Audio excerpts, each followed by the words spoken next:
Hi guys, I'm Mitto, and I just uploaded to social media my top 10 favorite albums of the year, but I wanted to make a video just to talk about it really quickly because I have a lot of opinions about my favorite albums of the year this year. It's been a really interesting year for me, for everyone, I feel.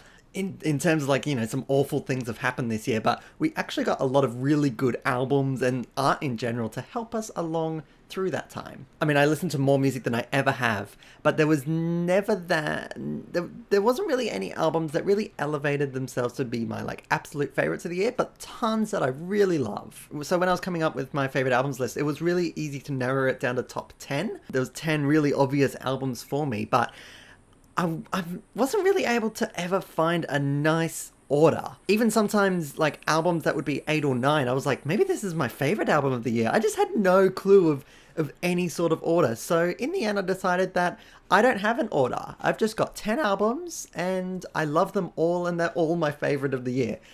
So I'm just going to go through them in a sort of quasi-alphabetical order, I guess, and just talk about why I like them so much. So the first I want to talk about is David Bowie's Black Star.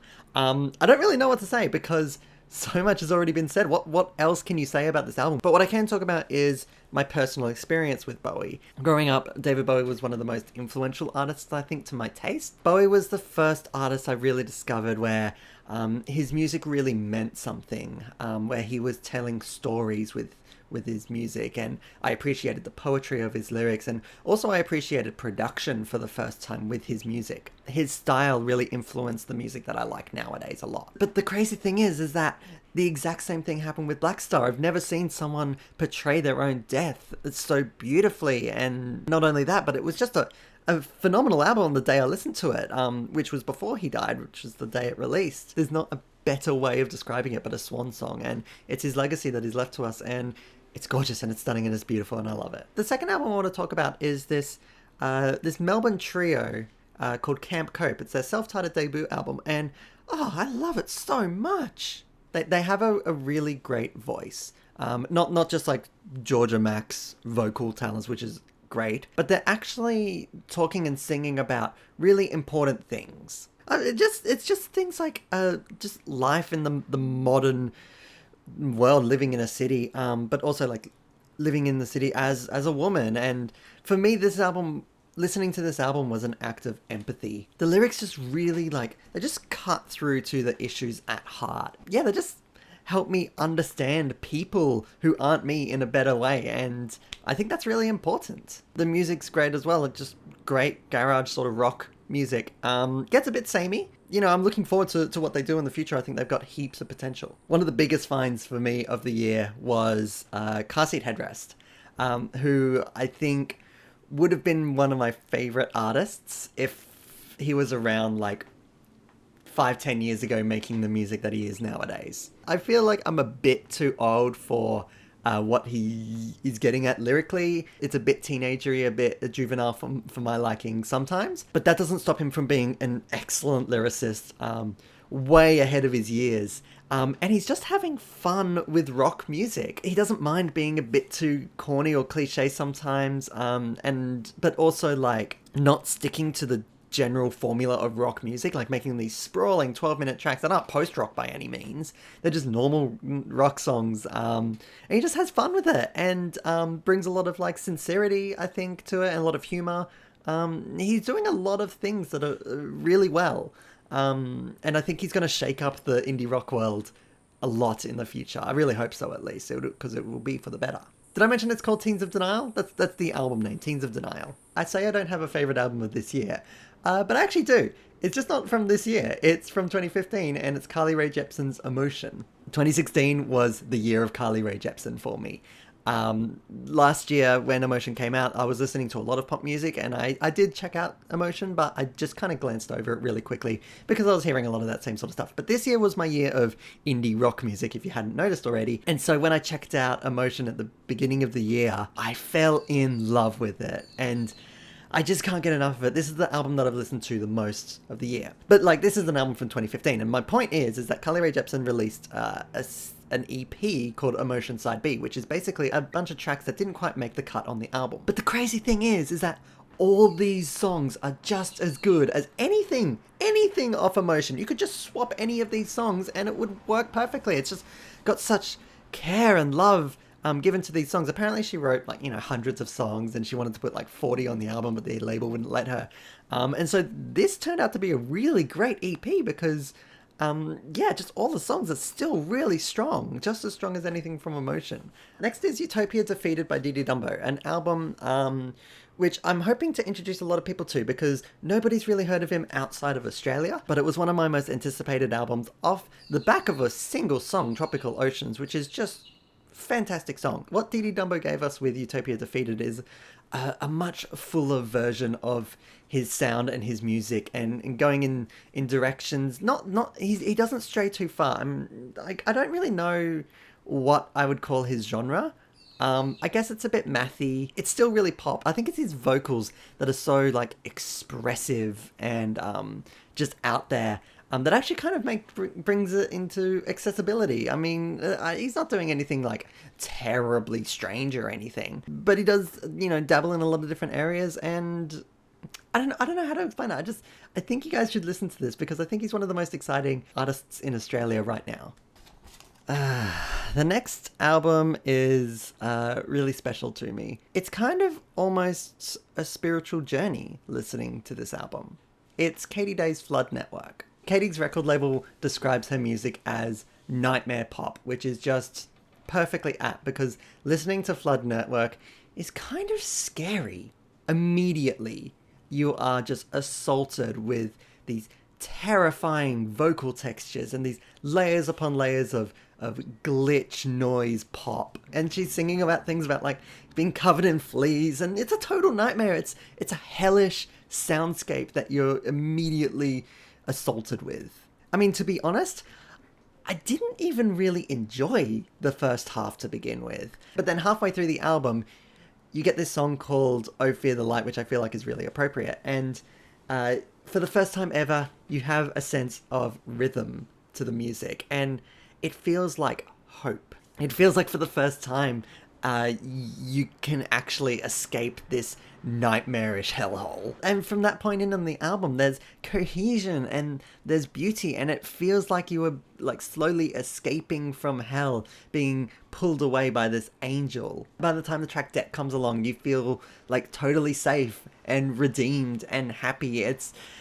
just a journey of an album, and it only goes for a bit over 30 minutes, but it's more than what most albums do in 60 minutes, and it's just an album that you have to listen to in its entirety because the first half really makes the second half better, and vice versa. You gotta check this one out, guys. It's so good. I was not expecting a pop-punk album to be on my top 10, but here we are with Worry by Jeff Rosenstock. Like everyone, I went through a pop-punk phase when I was in my teenage years, but most people grow out of them. Not Jeff Rosenstock. But unlike most aging pop punks, time has really been on Jeff's side. He brings a lot of maturity to the music with, some really heartfelt messages and some level-headed political opinions. But at the same time, he's still a total man-child, and he doesn't lose sight of that fun that pop punk inhabits. And so while the first half of the album has these like really strong, wonderful songs, it sounds like I'm going to hate the second half. No, I love the second half, but they're less well crafted songs, but they're really quick, and the energy just goes right up.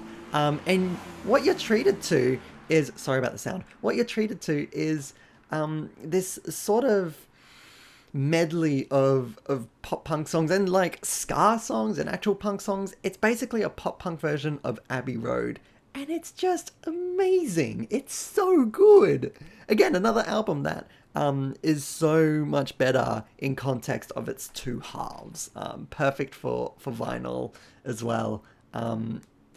Gosh, this album's great. I love it so much. The next album I want to talk about is Puberty 2 by Mitski, which I just think is such an important album, and it's been growing on me throughout the year to become one of my favorites. I discovered Mitski by chance a couple of years back with her song Townie, and that was enough for me to be able to check her out properly, and I'm so glad I did, because a lot of her music takes a bit of time to grow on me. But once you kind of understand what the songs are doing and you're able to get into the lyrics, some of the best lyrics of the year are on this album. I think because of her unique view on the world.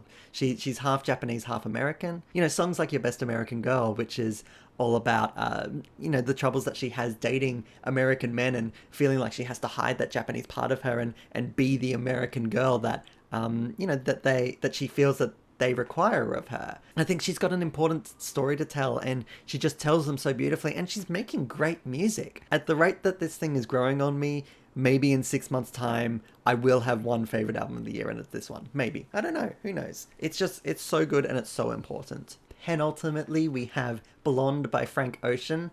Out of all the albums that were overhyped this year, and we had so many of them, Frank Ocean, I think, is the only one that really delivered on it. I don't know about others, but for me, the effect of the hype was a bit much, and I enjoyed the album on first listen, and I thought it was really good. It's much more subtle than Channel Orange. In the end, that's really worked for it, and I think the songs are stronger than ever. I think that he's much more personal and intimate on this album, and that just works so well.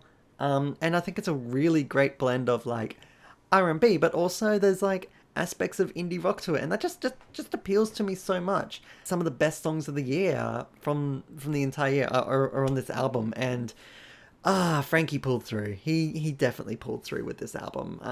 The more I listen to it, the more, like, I kind of get to understand it and stuff, and the better it gets. And the final album I want to talk about is Human Performance by Parquet Courts.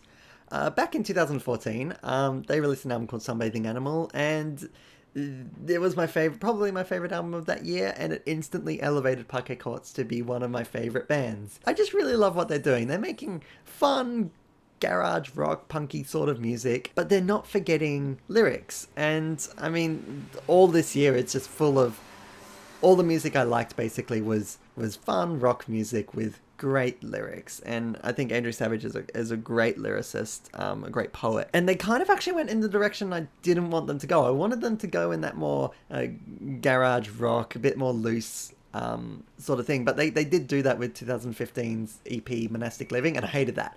And then they pulled it back a little bit, and they made everything a lot more concise and clean. But it really worked for them, so maybe I don't know what I want. But it really worked, and again, like, solid track after solid track, and once you start really digging into the lyrics, there's a lot here. I actually discovered over time that it was a breakup album, and songs like Berlin Got Blurry, which is one of my favorite songs of the year, and that's actually, like, it's the best song ever written about going to a European city and having a big old cry. That's it, really. That's all I have to talk about. Those are my 10 favorite albums of the year. So I will see you in the next year. I've got lots of videos planned. I'll be around. Don't worry. I'll be around. I want to know what your favorite albums of the year are. I listen to a lot of music, but because I listened to so much this year, I had a tendency to kind of overlook some things. So what did you really enjoy? And I'll check it out if I haven't already given it a good chance. But that's all. I will see you soon. Bye.